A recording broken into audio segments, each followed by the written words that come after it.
Bienvenue dans ce chapitre clé dédié au vrai revenu du dirigeant d'ETI. Beaucoup pensent que le salaire brut affiché sur la fiche client reflète la réalité, mais la situation est bien plus complexe. Ce revenu réel, qui détermine le niveau de vie et les besoins de couverture du dirigeant, va bien au-delà du simple salaire déclaré. Comprendre cette distinction est essentiel pour tout conseiller palatine souhaitant apporter une réelle valeur ajoutée à ses clients. Nous allons explorer ensemble les différentes composantes du revenu, les pièges de l'optimisation fiscale et la méthode concrète pour révéler le gap de couverture. Prêt à découvrir comment identifier ce qui n'apparaît pas sur la fiche de paie? Pour le conseiller palatine, maîtriser le concept de vrai revenu du dirigeant est un atout commercial majeur. En effet, la plupart des dirigeants affichent un salaire brut annuel, mais ce chiffre ne reflète qu'une partie de leur réalité économique. Le conseiller doit aller au-delà des apparences pour comprendre la structure réelle des revenus, car c'est cette analyse qui permet de calibrer une protection sociale adaptée et de justifier l'orientation vers Ariès Assurance.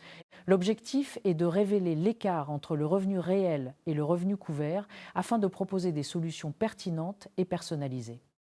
Le vrai revenu du dirigeant d'ETI est la somme de tous les flux perçus: rémunération de gérance ou salaire de mandataire social, dividendes, avantages en nature, revenus fonciers issus de SCI, intérêts de compte courant d'associés et parfois des rémunérations différées comme les stocks options. Ce revenu économique réel finance le train de vie, les charges familiales et les investissements personnels du dirigeant.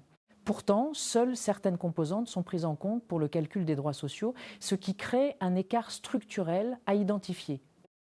Les prestations du régime obligatoire, indemnités journalières, pensions d'invalidité, retraite, capital décès, sont calculées uniquement sur la rémunération soumise à cotisation sociale.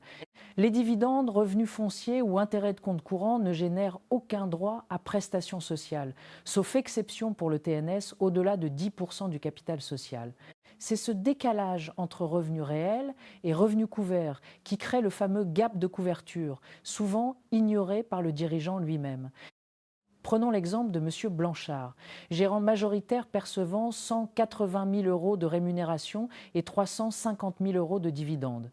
Sa prévoyance était calibrée sur 180 000 euros seulement, laissant un gap de 132 500 euros en cas d'invalidité. Ce type de sous-calibrage est fréquent et illustre parfaitement l'importance de détecter le vrai revenu pour éviter une couverture insuffisante.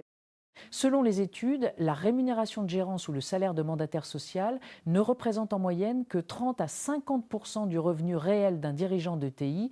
Les dividendes constituent 40 à 60%, les avantages en nature 5 à 10% et les revenus fonciers ou financiers le reste. Cette répartition varie selon la forme juridique de l'entreprise et la stratégie d'optimisation fiscale. Le conseiller doit retenir que le salaire affiché ne raconte qu'une partie de l'histoire. Madame Morel, présidente d'une SAS, déclare gagner 160 000 euros par an. Après questionnement, on découvre qu'elle perçoit aussi 220 000 euros de dividendes, un véhicule de fonction valorisé à 12 000 euros an et 45 000 euros de revenus fonciers. Son revenu réel est donc de 437 000 euros an, soit 7 fois le montant déclaré. Ces prestations sociales sont calculées sur 160 000 euros, soit seulement 6% de son revenu réel. Le gap de couverture atteint 277 000 euros an. La question centrale pour le conseiller palatine est la suivante: comment identifier le vrai revenu du dirigeant d'ETI à travers un questionnement structuré? L'objectif est de révéler le gap de couverture et de justifier l'orientation vers Ariès Assurance pour un diagnostic de prévoyance adapté aux revenus réels. Cette démarche est la clé d'une protection efficace et sur mesure. Le revenu réel du dirigeant se compose de plusieurs éléments: la rémunération de gérance ou le salaire de mandataire social, les dividendes, les avantages en nature, les revenus fonciers et financiers, ainsi que les intérêts de compte courant d'associés. Chacune de ces composantes a un impact différent sur la couverture sociale et doit être analysée séparément pour bien comprendre la situation globale du dirigeant. La rémunération de gérance SARL ou le salaire de mandataire social SAS est le socle du revenu du dirigeant. C'est la seule composante qui génère des droits complets à la protection sociale obligatoire. Cependant, cette rémunération est souvent volontairement minorée pour optimiser la fiscalité, ce qui réduit d'autant les droits sociaux. Le conseiller doit être vigilant face à ce piège classique. Les dividendes représentent souvent la part majoritaire du revenu réel du dirigeant. Pour le président de SAS, ils ne sont jamais soumis à cotisation sociale et ne génèrent donc aucun droit à la protection sociale. Pour le gérant majoritaire de SARL TNS, seule la fraction excédant 10% du capital social est soumise à cotisation et génère des droits. Cette distinction est fondamentale pour bien évaluer la couverture du dirigeant. Pour bien comprendre l'impact des dividendes, comparons deux situations, un président de SAS et un gérant majoritaire de SARL. Pour le président de SAS, les dividendes ne génèrent jamais de droits sociaux. Pour le gérant majoritaire de SARL, seule la fraction supérieure à 10% du capital est soumise à cotisation et génère des droits. Cette nuance a un impact direct sur la couverture en cas d'arrêt de travail ou de retraite. Prenons deux dirigeants percevant chacun 400 000 € de revenus annuels. Monsieur Duval, président de SAS, se verse 120 000 € de salaire et 280 000 € de dividendes. Son revenu couvert est de 120 000 €, soit 30% du total. Monsieur Garnier, gérant majoritaire de Sarl, avec un capital social de 100 000 €, se verse 120 000 € de rémunération et 280 000 € de dividendes. Ici, 270 000 € de dividendes sont soumis à cotisation, donc son revenu couvert est de 390 000 €, soit 97,5%. Mais attention, les prestations restent plafonnées, ce qui limite la couverture réelle. Les avantages en nature, comme le véhicule ou le logement de fonction, constituent un complément de rémunération réelle. Ils sont soumis à cotisation sociale et génèrent donc des droits, mais leur montant reste modeste, 5 à 10% du revenu total. Depuis 2025, les barèmes d'évaluation des véhicules ont été revalorisés, ce qui peut légèrement augmenter leur poids dans le calcul du revenu réel. De nombreux dirigeants possèdent un patrimoine immobilier ou financier générant des revenus complémentaires, loyers, intérêts, plus-values. Ces revenus ne sont jamais soumis à cotisation sociale et ne génèrent donc aucun droit à la protection sociale. Ils contribuent au train de vie, mais ne constituent pas un substitut de revenu en cas d'invalidité. Un dirigeant détenant une SCI familiale avec un patrimoine immobilier de 2 000 € peut générer 80 000 € de loyer brut annuel. Après déduction des charges et impôts, le revenu net disponible peut descendre à 20 000 ou 25 000 €. Ce montant améliore le train de vie mais ne compense pas la perte de la rémunération d'activité en cas d'arrêt de travail. Le compte courant d'associé est une créance du dirigeant sur sa société. Les intérêts versés constituent un revenu imposable, mais non soumis à cotisation sociale. Pour le TNS, le solde du compte courant entre dans le calcul du seuil de 10% pour les dividendes soumis à cotisation. Un compte courant important peut donc réduire la fraction de dividendes soumise à cotisation et ainsi les droits sociaux. Le conseiller palatine n'a pas à réaliser un bilan patrimonial complet, mais doit savoir poser 5 questions clés pour révéler le vrai revenu du dirigeant. Ces questions portent sur la rémunération, les dividendes, les avantages en nature, les revenus patrimoniaux et le train de vie. La 5e question, sur le train de vie, permet de valider la cohérence entre le revenu déclaré et la réalité vécue. 1. Quel est votre salaire brut annuel ou votre rémunération de gérance ? 2. Percevez-vous des dividendes de votre société ? De quel montant ? 3. Bénéficiez-vous d'un véhicule de fonction, logement ou autres avantages ? 4. Avez-vous des revenus complémentaires, loyers, placements, SCI ? 5. Quel est votre train de vie annuel globant, charges, épargne, investissement ? Ces questions permettent d'identifier rapidement le vrai revenu et le gap de couverture. La 5e question, sur le train de vie, est la plus importante. Elle permet de vérifier la cohérence entre le revenu déclaré et le niveau de vie réel. Si un dirigeant déclare 150 000 € de salaire, mais un train de vie de 350 000 € le gap est évident. C'est ce décalage qui justifie l'orientation vers Ariès Assurance pour une analyse approfondie. Le président de SAS, qui privilégie les dividendes au détriment du salaire, réalise une économie de cotisation sociale, mais au prix d'une perte de droits sociaux. Par exemple, un salaire de 50 000 euros et 300 000 euros de dividendes entraîne une pension d'invalidité et de retraite nettement inférieure. Le conseiller doit repérer ce type d'optimisation agressive et alerter le dirigeant sur le gap de couverture. Un salaire inférieur au PASS, 46 368 euros en 2026, est un signal d'alerte fort. Cela indique une optimisation agressive avec un gap de couverture majeur. Le conseiller doit systématiquement poser la question: votre salaire est-il supérieur ou inférieur à 46 000 euros par an pour détecter ce risque?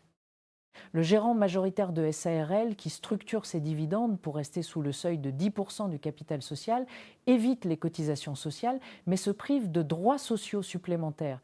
Cette stratégie crée un gap de couverture souvent ignoré.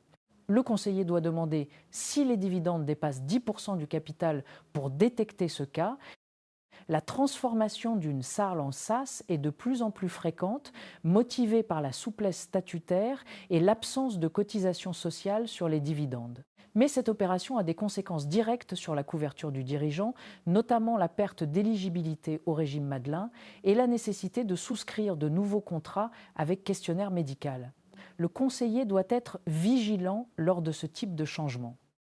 Certaines formes de rémunération différées, comme les stock options, BSPCE ou actions gratuites, peuvent représenter des montants importants. Cependant, elles ne sont pas prises en compte dans le calcul des prestations sociales courantes. Elles constituent un revenu futur ou conditionnel qui ne protège pas en cas d'arrêt d'activité. Le conseiller doit interroger sur l'existence de ces éléments pour éviter une fausse impression de sécurité. Le rôle du conseiller Palatine est de révéler le gap de couverture en posant les 5 questions, puis d'orienter vers Ariès Assurance pour un diagnostic approfondi. Il ne s'agit pas de calculer les cotisations ou de recommander une répartition salaire-dividende, mais de créer une prise de conscience chez le dirigeant, montrer que les indemnités journalières représentent 3 à 5% du revenu réel a un effet immédiat. Certains signaux doivent immédiatement alerter le conseiller. Dividende est supérieur à 50% du revenu, salaire est inférieur à PASS, absence de contrat Madelin, revenus patrimoniaux importants, changement de statut récent ou décalage entre train de vie et salaire. Chacun de ces signaux justifie une orientation vers Ariès pour un audit de couverture. L'orientation vers Ariès Assurance est justifiée dès que le taux de couverture est inférieur à 50%. En pratique, la quasi-totalité des dirigeants DTI sont concernés. Le conseiller peut alors proposer un diagnostic de couverture complet, adapté aux vrais revenus du dirigeant. En résumé, le vrai revenu du dirigeant DTI se compose du salaire, des dividendes, des avantages en nature et des revenus patrimoniaux. Seule la rémunération soumise à cotisation génère des droits à la protection sociale. Le gap entre revenus réels et revenus couverts est structurel et doit être identifié grâce à la méthode des 5 questions. Parmi les erreurs courantes, confondre salaire déclaré et revenus réels, croire que les dividendes sont couverts par le régime obligatoire, ignorer les revenus patrimoniaux dans le calcul du train de vie ou oublier de poser la question du train de vie. Le compte courant d'associé est aussi souvent négligé dans le calcul du seuil de 10% pour le TNS. Le conseiller doit toujours poser les 5 questions du vrai revenu, calculer mentalement le taux de couverture et orienter vers Ariès dès que le taux est inférieur à 50%. Il ne doit jamais recommander de modifier la répartition salaire-dividende. Ce rôle revient à l'expert comptable. La bonne pratique consiste à transmettre à Ariès un mail pour réaliser un diagnostic approfondi et proposer des solutions de prévoyance calibrées.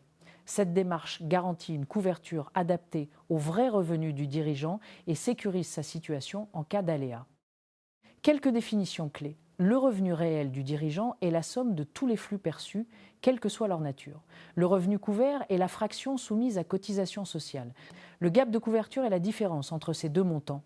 Le taux de couverture est le ratio revenu couvert-revenu réel. Enfin, le seuil de 10% concerne les dividendes du TNS soumis à cotisation. Pourquoi le salaire du dirigeant ne reflète-t-il pas son revenu réel? Parce que la plupart optimisent leur rémunération en privilégiant les dividendes. Les dividendes du président de SAS ne génèrent aucun droit à la retraite. Pour le TNS, seule la fraction supérieure à 10% du capital est soumise à cotisation. Le conseiller doit poser les 5 questions pour estimer le revenu réel. Le compte courant d'associé est une créance du dirigeant sur sa société. Pour le TNS, il entre dans le calcul du seuil de 10% et peut donc influencer la fraction de dividende soumise à cotisation. Les avantages en nature sont pris en compte pour la protection sociale, mais leur montant reste modeste. Le taux de couverture moyen d'un dirigeant DTI se situe entre 30% et 40%. Cela signifie que 60 à 70% du revenu réel n'est pas protégé par le régime obligatoire. Les revenus fonciers ne sont pas pris en compte pour la couverture sociale. Pour tester vos connaissances, voici quelques QCM. Quelles composantes du revenu génèrent des droits complets à la protection sociale?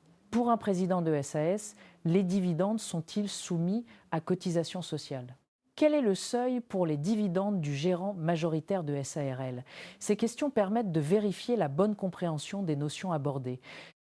Prenons le cas de M. Renaud, gérant majoritaire d'une SARL. Il perçoit 140 000 € de rémunération, 180 000 € de dividendes, un véhicule de fonction à 8 000 € an et 30 000 € de revenus fonciers. Son revenu réel est de 358 000 € an. Le seuil de 10% est de 20 000 €, donc 160 000 € de dividendes sont soumis à cotisation. Son revenu couvert est de 300 000 €, soit un taux d'assiette de 83,8%, mais les prestations restent plafonnées et le taux de couverture réel est bien plus faible. Exemple de phrase d'accroche pour orienter vers Ariès. Monsieur Renaud, votre revenu réel est d'environ 358 000 € par an, soit près de 30 000 € par mois. En cas d'arrêt maladie, vos indemnités journalières seraient plafonnées à 1 975 € par mois, soit 6% de votre revenu. Les 93% restants ne sont couverts par rien. Je vous propose de rencontrer Ariès Assurance pour étudier comment combler cet écart. Madame Leclerc, présidente de SAS, perçoit 200 000 € de salaire et 300 000 € de dividendes. Madame Petit, gérante majoritaire de Sarl, perçoit les mêmes montants, avec un capital social de 500 000 € et un compte courant de 100 000 €. Pour Madame Petit, le seuil de 10% est de 60 000 €, donc 240 000 € de dividendes sont soumis à cotisation. Le taux de couverture d'assiette est bien plus élevé pour Madame Petit, mais les prestations restent plafonnées. En termes de prestations réelles, Madame Leclerc est la plus vulnérable. Son taux de couverture indemnité journalière est de 3%, contre 4, 7% pour Madame Petit. Les deux dirigeantes sont très exposées et doivent être orientées vers Ariès pour une couverture complémentaire adaptée. Pour rappel, la rémunération de gérance ou le salaire de mandataire social est la seule composante générant des droits complets à la protection sociale. Les dividendes du président de SAS ne sont jamais soumis à cotisation sociale. Le seuil de 10% pour les dividendes du gérant majoritaire de SARL inclut le capital social, les primes d'émission et le compte courant d'associés. Pour M. Renaud, revenu réel de 358 000 €, fraction de dividendes soumise à cotisation, 160 000 €, revenu couvert 300 000 €, taux d'assiette 83,8%, mais taux de couverture prestation 6%. La phrase d'accroche met en avant le faible niveau de protection réelle et justifie l'orientation vers Ariès. Pour Madame Leclerc, SAS, taux de couverture d'assiette 40%, IJ égale 3%. Pour Madame Petit, TNS, taux d'assiette 88%, IJ égale 4, 7%. Les deux dirigeantes sont très vulnérables, mais Madame Leclerc l'est davantage. L'orientation vers Ariès est indispensable pour les deux. La maîtrise du concept de vrai revenu est l'outil commercial le plus puissant du conseiller palatine. En posant les 5 questions, il révèle un gap de couverture souvent ignoré, justifiant systématiquement l'orientation vers Ariès Assurance. Ce chapitre fait le lien avec la suite qui abordera la situation familiale et patrimoniale du dirigeant, deuxième axe de vulnérabilité à détecter